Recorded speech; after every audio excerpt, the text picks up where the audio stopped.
Здравствуйте, в эфире программа «Интервью», и сегодня в студии Осетия ТВ заместитель председателя правительства Северной Осетии Виталий Зингионов.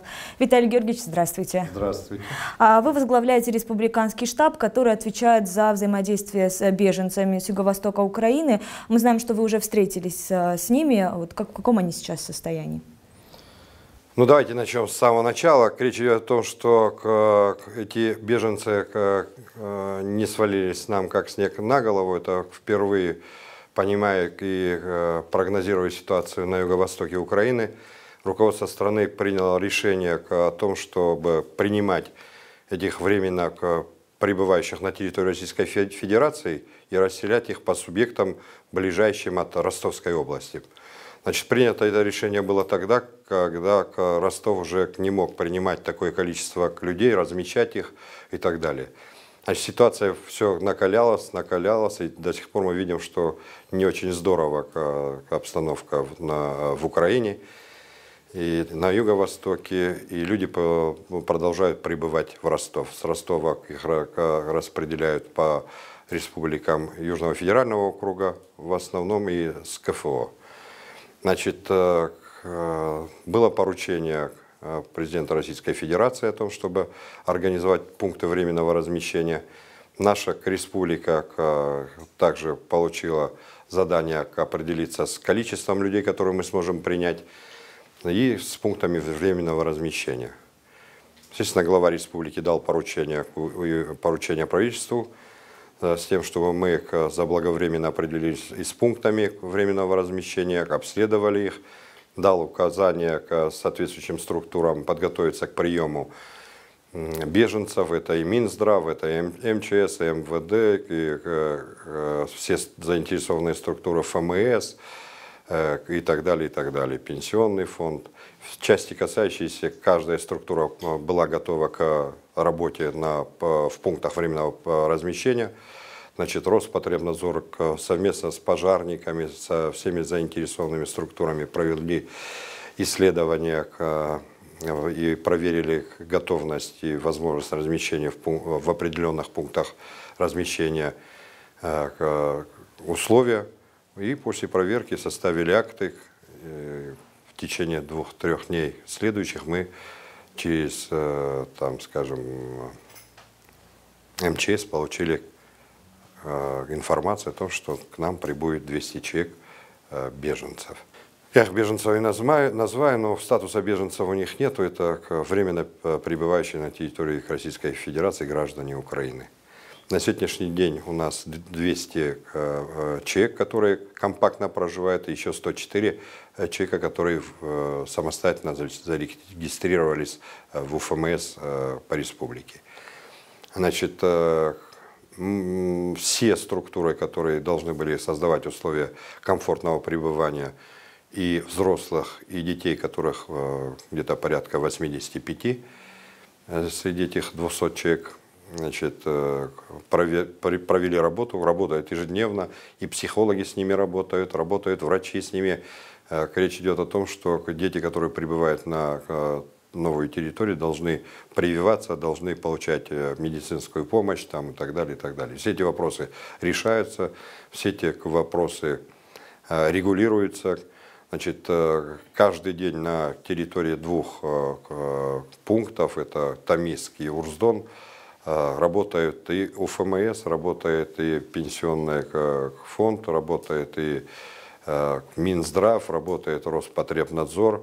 Через МЧС организовали работу с местным населением, которое инициативно вышло на правительство с тем, чтобы оказать гуманитарную помощь. Очень много людей помогает и лекарственными препаратами, и деньгами, и продуктами, и вещами, и игрушками для детей и так далее, и так далее. Значит, эти пункты приема гуманитарной помощи определены. Это на базе МЧС ГО-центра нашего Надзержинского. Телефоны есть. Значит, на сегодняшний день распоряжением правительства по указанию главы выделено финансирование из резервного фонда главы. пока достаточно для того, чтобы решать вопросы в ближайшие месяцы. Вот вы говорите, пока достаточно. Насколько хватит этих средств и что делать дальше? Ну, вот по законам, по постановлению правительства Российской Федерации, по такой категории лиц выделена и определена сумма конкретная по одному койко-дню, так называется, это 800 рублей из расчета на каждый день. Значит, естественно, с учетом гуманитарной помощи и помощи, которую оказывает бизнес-сообщество, я так думаю, что в течение месяца-двух мы продержимся на эти выделенные деньги. К этому времени, значит, мы понимаем, что президентом Российской Федерации и президентом правительства даны поручения и Минфину, и Минсоцтруда с тем, чтобы они определились по источникам финансирования, с тем, чтобы они определились по алгоритму выделения денег на содержание этой категории граждан. То есть после 2 месяцев мы ждем только федеральных денег, да? Значит, речь идет о том, что мы сегодня уже ждем федеральные деньги, я так понимаю, что это в ближайшее время будет решено, но те резервы, которые у нас есть финансовые, позволяют нам в нормальном режиме, без ЧС, без напрягов, подождать это финансирование.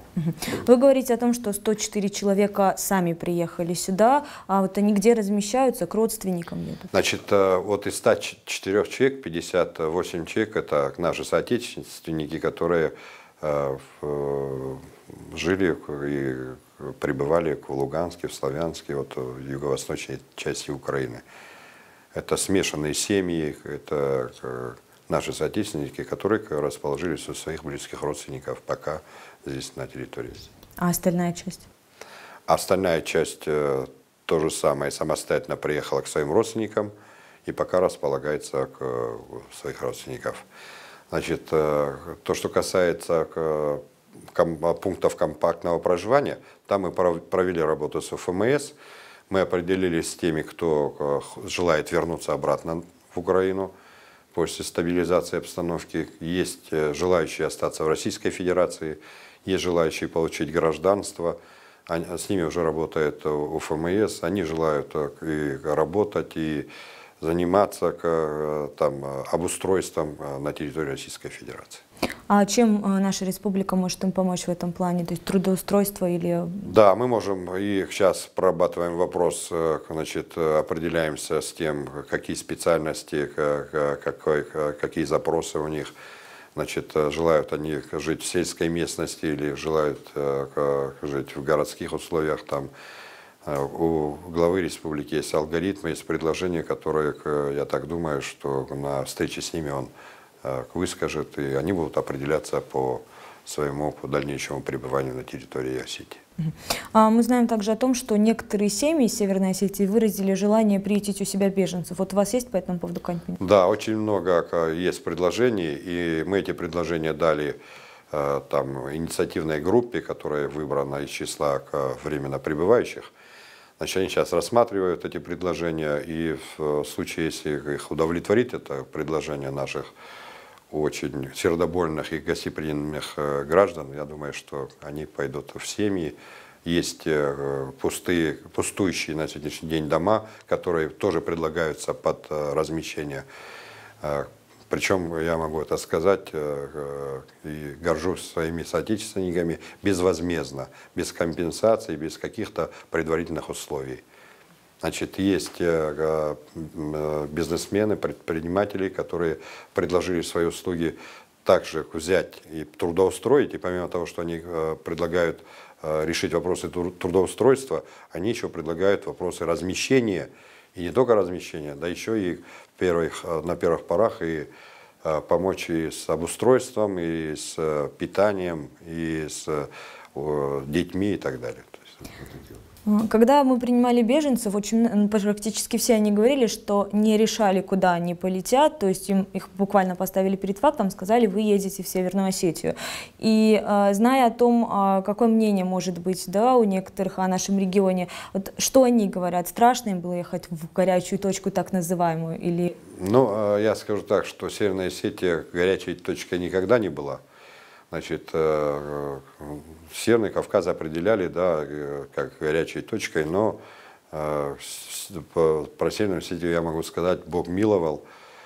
Были, да, конечно, очень тяжелые и страшные, трагические дни для Осетии, но это всегда был внешний фактор, внутренних там, угроз никогда не было. То, что касается людей, которые сюда приехали, они, да, действительно высказывали пожелания до того, как их переместили на территорию Северной Осетии. Кто хотел в Краснодарский край, кто в Ставропольский, кто на Дальний Восток декларировал выезд. Когда они приехали сюда, они, естественно, вы представляете, в каком состоянии люди с нажитых мест, да, с практически родиной, называя землю, на которой они живут, вынуждены встать, взять там документы, там, вещи первой необходимости и покинуть дома свои. Едут в неведение, в неизвестность. Но когда они первые 2-3 дня побыли у нас на территории, естественно, очень многие тут же так определились с тем, что им делать дальше. Да, приехав в Северную Осетию, 5-6 семей уехали в Краснодарский край, но они заранее декларировали, что они едут в Краснодарский край к своим родственникам. Мы им эти условия создали, комфортного перемещения к местам дальнейшего пребывания. Все люди, которые сейчас находятся и в Томиске, и в Урздоне, они говорят о перспективе там, дальнейшей жизни, обустройства на территории Северной Осетии. Большинство из них. А по количеству можете сказать, сколько человек готово остаться здесь? Ну, я точно не могу сказать сейчас по количеству, но, скажем, 1/3 как минимум выразила желание остаться на территории. Вот среди беженцев очень много детей, и с наступлением сентября их надо будет устраивать в детские сады, в школы. У нас и так большие очереди в дошкольные и школьные учреждения. Как решается вот эта проблема? Значит, с самого первого дня этот вопрос был поставлен и перед Министерством образования, перед руководителями муниципальных образований. Эта работа ведется. Мы решаем вопрос домашнего пребывания детей. Вот есть такая форма дошкольного детского учреждения. Там, мы решаем такие вопросы. У нас есть еще одна проблема. Есть проблема 2 приемных семей, где по 7, по 8 детей. Вы понимаете, что это очень сложная категория детей, социализация которых происходит в приемных семьях очень тяжело, очень долго. И вот по информации родителей приемных, значит, они вот-вот, дети привыкли к теплу, к домашнему очагу, чуть-чуть начали понимать, что такое хорошо, что такое плохо, и вдруг попадают опять в вот такую же ситуацию. То есть это особые дети, для этих семей нужно создавать особые условия, и не только там условия для проживания, но и для работы родителей, которые одновременно, являясь родителями, являются работниками социального направления. То есть они, перед ними стоит задача и обустройства, и воспитания, и перевоспитания, и так далее, и так далее. Это тот самый вот детский дом семейного типа из Донецка, да? Точно, да, да. И вот как раз вот 2 семьи, вот 2 дома. Мы сегодня с ними разговаривали, мы поставили задачу перед Министерством социального обеспечения и труда. Там очень опытный руководитель. Я так думаю, что мы найдем и алгоритм по их размещению, и по дальнейшему пребыванию при желании на территории Республики Северная Осетия. Большинство детей, они малолетние, да, в районе 6-10 лет. И им, естественно, страшно после того, что они увидели. С ними работают психологи, возможно, или... Да, совершенно правильно. С первого дня с родителями и с детьми работают психологи. Значит, помимо того, перед Министерством образования была поставлена задача, чтобы эти дети по возрастным категориям были разбиты, и на территории пребывания, пунктов пребывания, им организовали лагеря летнего отдыха с программой образовательной, культурной и так далее. Вы сами сказали о том, что этот раз, принимая беженцев, никакой паники не было. И при этом все специалисты опять-таки подчеркивают, что помог опыт работы с беженцами из Южной Осетии. Это так на самом деле? Уже есть какой-то алгоритм? Ну да, республика, к великому сожалению, была в перманентном состоянии принятия беженцев. Это с момента развала, начала развала Советского Союза. Мы где-то в постоянном режиме принимали беженцев. Одномоментно на территории республики находилось 100 тысяч беженцев.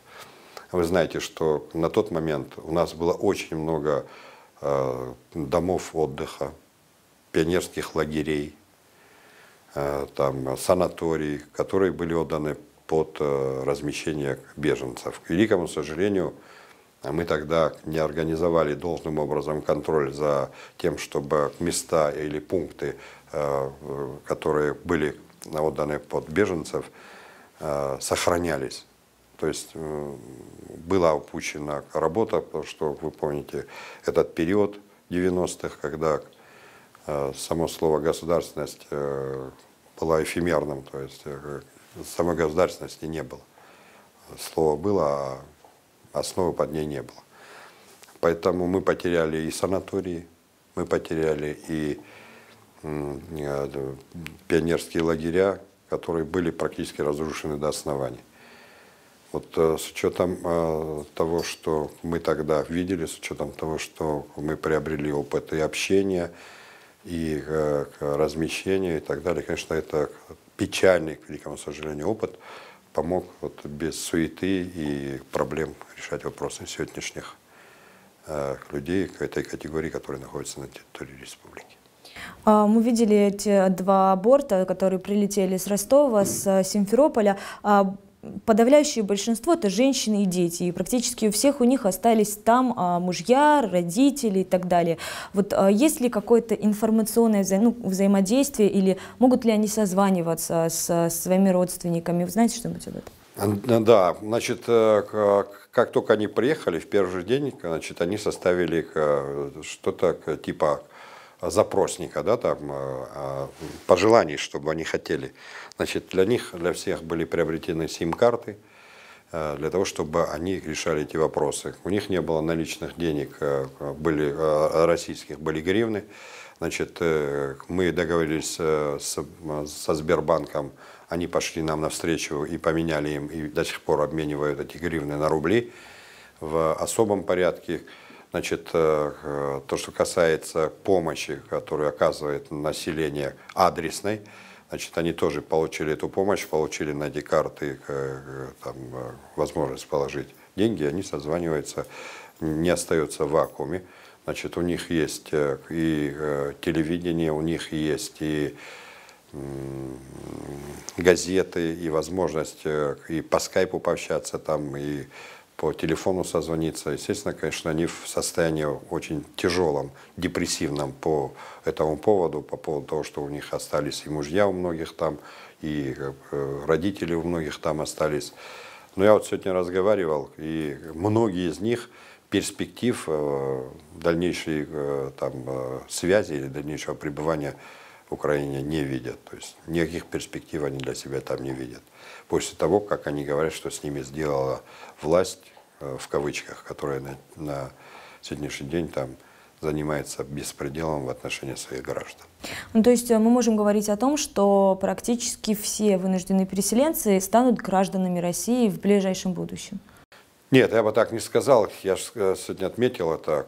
Многие из тех, кого мы анкетировали, они выражают желание вернуться домой после стабилизации обстановки в юго-восточной части Украины. А многие, наверное, обращаются, да, за статусом беженца. Вот что это статус беженца дает? Значит, они, естественно, в неведении, за каким статусом им обращаться, поэтому мы туда отправили группу сотрудников УФМС, которые им разъясняют, какие статусы они могут получить и в каком статусе они могут пребывать на территории Российской Федерации. Вот то, что касается этой категории граждан, значит, руководство Российской Федерации сняло вот эти вот ограничения, 90 суток пребывания иностранцев на территории Российской Федерации, значит, вот эти все ограничения сняты для них. Это во-первых. Во-вторых, значит, по упрощенной форме они могут получить гражданство Российской Федерации, причем без уплаты налогов и платежей соответствующих. Это тоже такое решение принято. Соответствующие поручения даны и руководству ФМС, и руководству МВД, и руководству ФСБ, которые принимают участие в предоставлении услуг по принятию гражданства. А мы также знаем, что у большинства людей остались деньги на счетах в украинских банках, да, и они их счета заморозили. Речь идет о том, что все граждане Украины, которые проживали на юго-восточной части, то бишь Донецкая Народная Республика, Луганская, вот счета этих граждан на сегодняшний день заморожены. Значит, есть вопросы, которые задают они, что с этими счетами у многих есть карты, да, на которых есть наличность, значит, они должны пользоваться этими картами, не могут ими пользоваться. И мы точно так же сегодня обратились к Сбербанку с тем, чтобы они создали условия для того, чтобы они конвертировали валюту и получали в российских рублях через эти карты в подразделениях Сбербанка советские рубли, российские. Вы говорили о том, что действуют пункты приема гуманитарной помощи. Один пункт в городе и в районах, да? Да, и в районах. Что сейчас необходимо беженцам? Вот то, что касается беженцев, им есть перечень на сайте. Это, ну, скажем, предметы личной гигиены, моющие средства, там, скажем, вещи. Вот, они приехали, все дети, там, скажем, в вещах, ну, которые через месяц уже пришли в негодность в связи с этими переездами там, и так далее. Вот люди, которые там хотят оказать гуманитарную помощь, им надо работать с этими пунктами, вот там есть весь перечень, и вот по этому перечню вот есть возможность там оказать эту услугу, там есть и перечень по продуктам питания, это с Роспотребнадзором, есть люди, которые занимаются этими вопросами, и вот с ними работать и оказывать помощь. Была также информация о том, что Северная Осетия может принять еще один борт. Это правда? И если да, то когда, откуда, сколько человек? Значит, я могу сказать так. Есть, ну, скажем, квотирование по республикам, но мы квотированы 322 лицами. У нас на территории сейчас 318 человек. То есть квота выбрана и практически... Квота выбрана, это все, что мы можем на сегодняшний день принять и, скажем, не создавая проблем для лиц, которые к нам прибывают, разместить и создать им комфортные условия. А условия комфортные, что сейчас они говорят, как им здесь нравится, нет? И... Да, я сегодня и СМИ просматривал, я видел и читал интервью с этими людьми и в Томиске, и в Орздоне. Они очень довольны, они благодарят всех, они безумно просто рады тому, что они попали в Северную Осетию. Значит, они попросили чтобы мы им дали обзорные справки по республике, с тем, чтобы понимать и территорию, чтобы понимать и национальный состав, и конфессиональный состав. Им интересно. А если они это просят, значит, они рассматривают нас как возможный плацдарм для дальнейшего пребывания на территории Российской Федерации. Ну что ж, Виталий Георгиевич, спасибо вам за интересную беседу. Мы желаем вам успехов в дальнейшей работе. А я напоминаю, что у нас сегодня в студии был заместитель председателя правительства Северной Осетии Виталий Зангионов. Всего доброго.